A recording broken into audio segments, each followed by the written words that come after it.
Hello everyone, sorry it took me this long to make a video.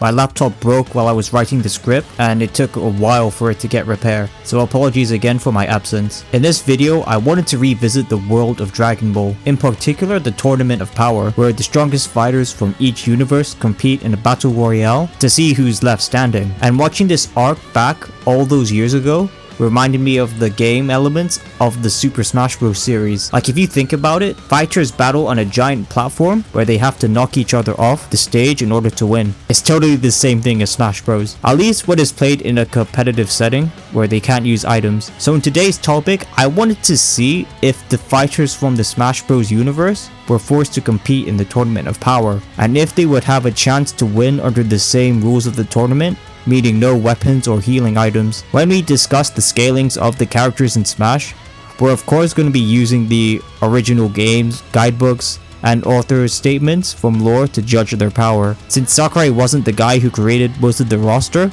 with the exception of the Kirby characters, the Dragon Ball characters are going to be the ones from the Tournament of Power. So this means no Gohan Beast, Orange Piccolo, or Black Frieza. Now, this is going to be a video where I cover a lot of different franchises. So if I left something out, or downplayed someone, or if you think I got something wrong about their scaling, drop in the comments below. And of course, if you guys want to see more videos like this, please hit the subscribe button to help grow the channel. So with all that out of the way, let's begin the scaling for the characters. I'm going to start by scaling the Z fighters first because the scaling chain for this franchise is pretty straightforward, so I'm just going to get this out of the way. Upscaling from Goku's fight with Beerus, their punches nearly destroyed the universe.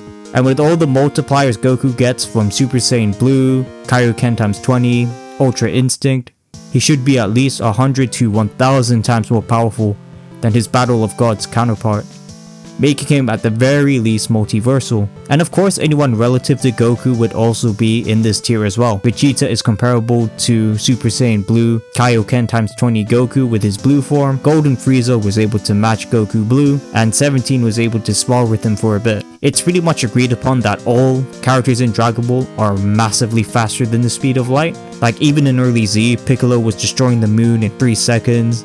The spaceship Goku was traveling on, calculated to be millions of times faster than the speed of light when he was trying to reach Namek, and Buu destroying multiple galaxies over a long period of time. And all of these top tier Z fighters and feats get power crept by Beerus when he casually no-dips Super Saiyan 3 Goku and Buu. So with that in mind, most of the Z fighters would either be quintillion to sextillion times faster than the speed of light in terms of combat speed and reactions. Now Universe 7 isn't the only universe in this tournament. Universe 10 and Universe 6 have their powerhouses. Pride Troopers, Kefla, and Hit are all going to be threats in the tournament. So with most of the Dragon Ball characters covered, could the Smash Bros fighters hold their own? With a roster of over 89 characters, it's going to be very hard to figure out who's going to participate. I'm joking, no it's not, it's not. As cool as characters like Snake and Ryu are, most of their scaling gets them to like city level or country level at best. It's strong, but not strong enough to hang with Dragon Ball characters, where they can literally just one-tap planets with their finger. To make the draft more authentic, the Tournament of Power explicitly states that weapons are banned, so unfortunately the Final Fantasy characters, Fire Emblem characters are not allowed to join. Blame Sakurai for adding so many sorties to the game. But even with half of the roster cut, this doesn't really nerf the team because some of the strongest fighters in Smash don't even use weapons. If I personally had to draft 10 fighters to enter the tournament, these would be my pick. Mario, Luigi, Bowser, Sonic, Kirby, Mewtwo, Ness, Peach, Mega Man, and Yoshi. I'll start with some of the weaker fighters first in my draft, and then I'll work my way up to the strongest. So starting with probably the weakest lineup in my group is Mega Man. Mega Man in terms of power is not all that strong compared to Dragon Ball. He would only get to around star level, being superior to all of Dr. Wily's machines. In particular Sunstar in Mega Man 5, where his bomb was able to destroy the Wily star, putting him at star level. The Blue Bomber does have some FTL speed scaling, with Rush being able to fly from Earth to Jupiter, which is around 2000 times faster than the speed of light when calc. But honestly, my main reason for picking Mega Man was because of all of his hacks abilities that he gets from defeating Robot Masters. One ability in particular gives him the power to stop time. which in a tournament such as this has many uses since he can use it to escape danger or save his teammates from falling off. Another character, again, who is relatively weak to Dragon Ball, but has abilities to help support the team is Mewtwo. Mewtwo is pretty strong himself. He creates dimensions that contains multiple stars and planets, which is multi-solar system to galaxy in terms of AP. He's also relatively fast as well, as he would be in the same tier as Pokemon like Deoxys, a Pokemon who can travel the galaxy to Earth, which is again massively faster than light. Next up is Ness, who is a massive upgrade from the Psychic Pokemon. In Earthbound, the antagonist Gygus was an entity described to destroy the universe, and Ness's party were able to defeat him at the end of the game, which would put Ness in universal tiers of attack potency, with statements confirming that he was destined to stop him. Despite his moveset being more of a brawler, Ness in his original game was more of a support. Ness can heal people in his party, hypnotize people to stun them, he's got shields to protect his allies. He's basically got all the support moves you expect to see in a JRPG. Ness can teleport as well, but it's not really good for a combat setting. It's not like the instant transmission technique where they can just pop near anyone with ki. Like, he needs a running start or he has to have already visited the place beforehand. But he's still a unit in his own right. Finally, we enter to the major powerhouses of the Smash Bros. Universe. That being the Mario characters, the Sonic verse, and Kirby. When scaling Mario characters, I'm mainly just gonna go off some of their most impressive feats in the franchise as a whole, since most of the characters in the Mario universe scale to each other through party games and sports games and such. So with that being said, most of the Mario characters, again, are going to be massively faster than light. Since in Mario Galaxy, Mario was able to react to being launched by launch stars, which can catapult you across different galaxies in a short period. There's Bowser surviving the Galaxy Reactor, a device that threatened the fabric of the universe, as stated in the game manual. And if we go further into the Mario games,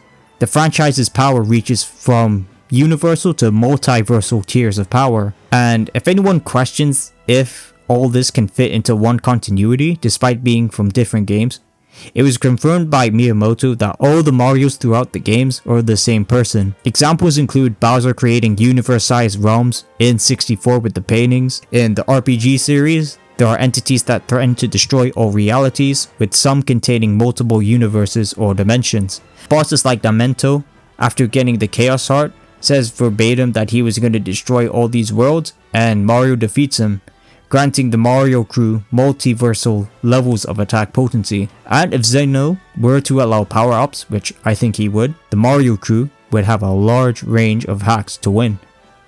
Turning people into coins, turning small to avoid detection, and having the Power Star to make themselves invincible. Sonic is arguably one of gaming's strongest characters to date. Sonic is without question the fastest member of the team, with him performing multiple immeasurable speed feats. In Secret Rings, he ran across the Night Palace, a dimension described to be infinite in size, and in Generations, he outran time itself and distorted it, which is incalculable. He's taken out beings like Solaris, an entity that exists in the past, present, and future simultaneously, and threatened to erase all the timelines, as well as the concept of time, a complex multiversal feat.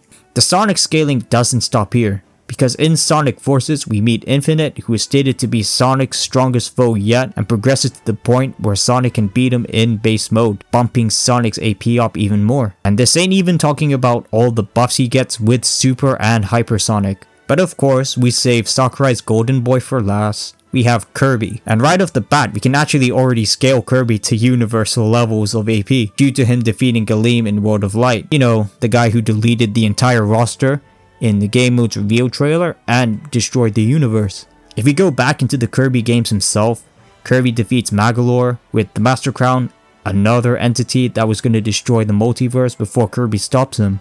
And after his defeat, the power spilling from the Master Crown was destroying at least 15 different dimensions, placing Kirby comfortably in the multiversal tiers of attack potency. And just like his high tiers in the Smash Bros roster, he is capable of moving faster than light. The Warp Star he pilots being able to move across the universe in short periods of time and reacting to it, which is calculated to be in the quintillions. On top of Kirby's already impressive stats, he also holds some of the most broken hacks on the team. He can famously copy people's abilities, he has multiple jumps, can spawn duplicates of himself, and is indestructible. So with all the Smash Bros fighters covered, do I think they have a chance to win? And I'm going to be completely honest, I think not only do they survive the Tournament of Power, they have a pretty good shot of winning the entire thing. Mega Man, Mewtwo, and Ness are pretty weak relative to Dragon Ball high tiers, but the abilities and hacks that they have are great support.